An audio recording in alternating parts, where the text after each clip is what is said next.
The era of the civil rights was one of the most powerful and impacting of our nation. From living in the South, we have all learned the history of what happened in our state so many years ago. Though this issue hasn't fully evolved from our society, it has majorly decreased with time. Many cases were brought about during this era, and one of them shocked the world with such intensity of hate and brutality. Emmit Till was an African-American 14-year-old boy. He's from the south side of Chicago. As many young kids, he was fun-loving. Growing up in the North, he attended segregated schools, but the level of segregation from Chicago to Mississippi was extremely different. The summer of 1955, Emmit Till was set to vacation with some relatives in the South. His mother warned him multiple times about the difference in the South and where he was from. Being a child, Emmit was not as worried about what would lie ahead of him within the weeks to come. On August 24th, after a day at church, as he was enjoying his visit, him and a few of other friends, whom were also of color, went into Bryant's grocery and meat market. Emmit went in to buy some bubble gum and supposedly said, "Bye, baby," to Carolyn Bryant, the white grocery store owner's wife. During this time, he was in the wrong, because black men were not to speak nor look at white women. Though he was called in the wrong, what happened next shocked the world. The owner of Roy Bryant and his brother-in-law, J.W. Milam, took into their own hands the law. For the supposed commentary of Till in the day of that store, they believed relative torture was a solid solution to their problem. On an early morning of August 28, 1955, they went into Mose Wright's house, where Till had been staying on his visit. With the pleas of Wright for them to leave his property, the two white men forced their way in and abducted Emmit. They forcefully placed him into their car. In a tool house behind Milam's property, the two men perchance repeatedly beat and tortured the young black boy.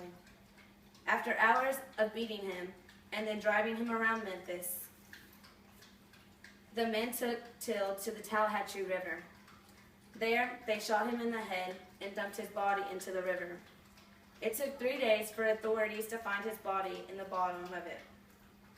On site, they saw how mutilated and damaged the young man's body was, and quickly suggested that the body be promptly buried.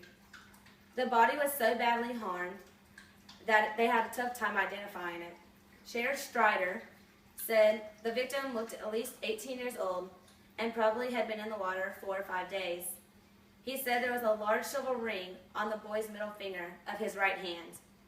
Till's mother, Mamie Bradley, quickly identified the body as her son. She requested that the body be sent back to Chicago, where they would attend a funeral.